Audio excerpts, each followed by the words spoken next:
everyone. Welcome back as we continue with the MSG 150 at Home presented by Chase.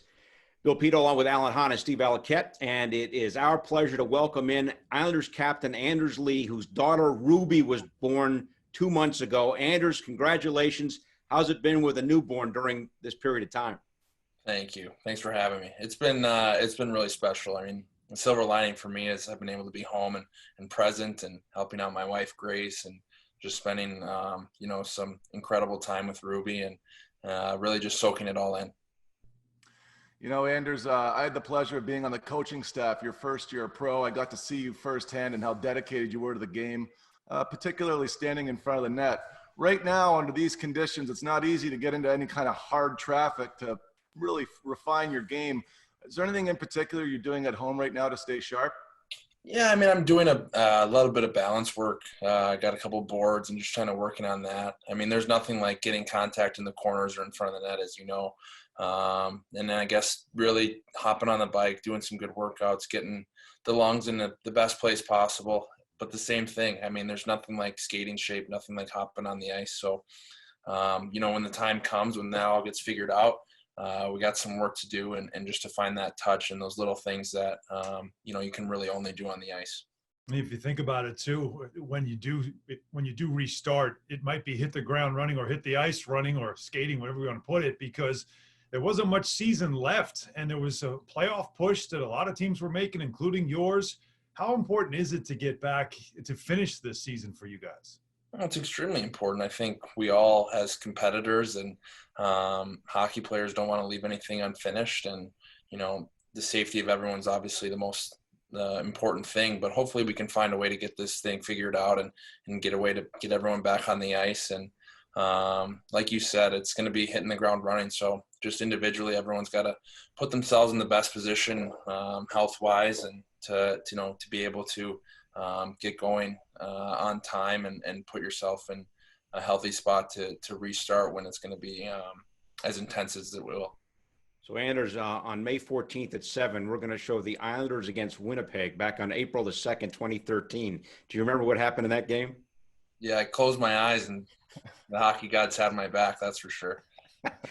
Your first career goal, you played 2 games that year. Your first career goal, you're now at 172 career goals. That was a nice way to start, I guess. Nothing like scoring your first one. No, it was incredible. I mean, just the first 2 days leading up to that game, I mean, we lost at Notre Dame. We lost in the college playoffs, and a few days later, you've signed your first contract, and then all of a sudden you're in the NHL. It was completely surreal. My parents were there, family and stuff like that. It was just really special, and it was a quick, heavy game, and I got a good bounce to go in. But no, it was an extremely special moment. Anders, you've had this very unique path in 2 sports while playing athletics as a youth player. You had this terrific high school football career where you were a captain. You were a captain on the hockey team as well. You were also a captain at Notre Dame and now the captain of the Islanders. Why is it that you're always chosen to be captain? What do you really pinpoint? And I just want to tell you that modesty is frowned upon on this show. Just ask Valley about that. Yeah.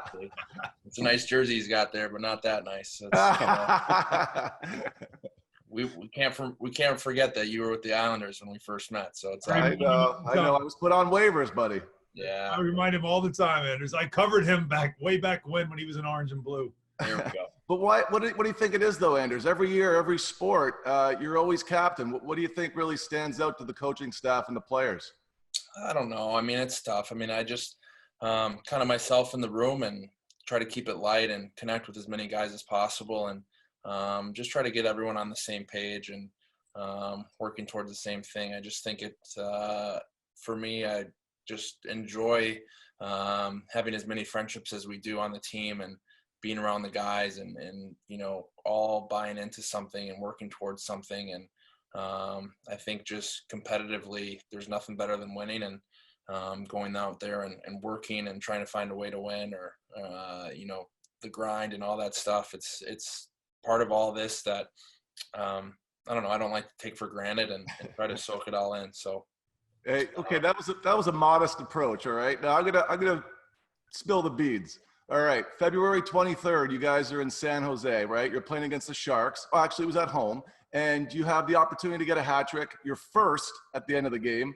You should have shot it, but you chose to pass it to Josh Bailey, who scores. You don't get your hat trick, but it was the right thing to do. It was the right play at the right time. It was a 2-goal lead at the time.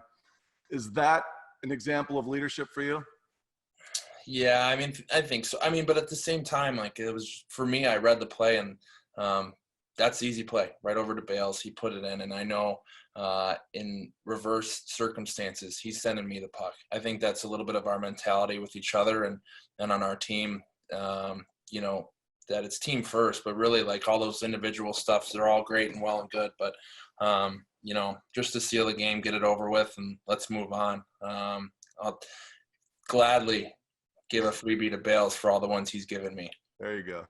So just to follow up on that, though, it's, you know, you talk about leadership has to be genuine, right? You know, a lot of times when people say, why isn't this guy a leader? Or sometimes it's not something that you can fake. And I imagine you don't walk into a locker room, you don't walk into the Islanders dressing room as a player and say, well, I want to be the leader of this team. Is it something that just happens in you? You don't think about it, do you?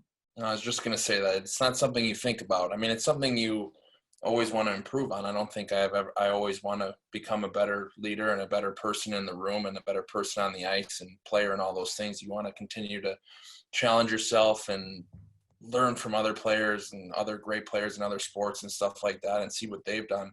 But in the moment, you can't be thinking about that or, like, you know, what I should be doing or something like that. It's just, there definitely has to be something that comes naturally, and because you have to play the game. You can't be thinking about, you know, what you should be saying or stuff like that, and while trying to figure out how to, you know, what's going on the ice and the moment and what we need right at the time. So it's just, there's a lot that goes into it, but it just, it has to be kind of a constant flow of focus and effort.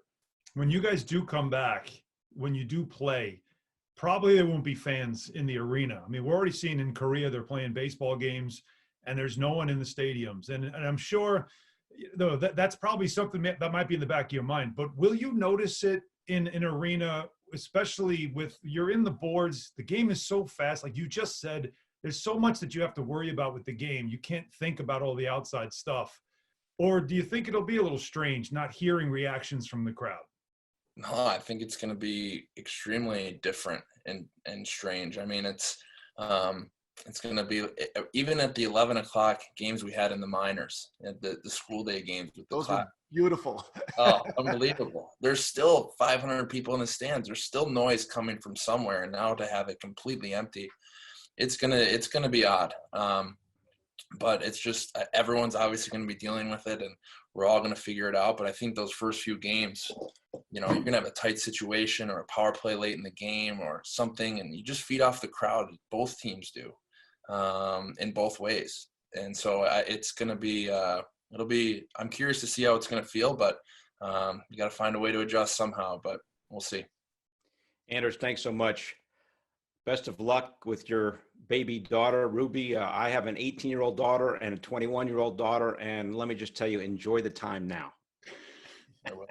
Thank you. I miss those conversations in the green room. Best to you, Anders, and your family. We'll talk to you soon. Thank you. Thanks for having me, guys. Stay healthy. Stay safe. Anders. All right, much to come on the MSG 150 at home presented by Chase. We talked a lot about leadership with Anders Lee. Coming up, we're going to open up the MSG vault and look at one of the best leaders in the history of the Knicks, Willis Reed. Set the stage for tonight's programming when we come back right after this.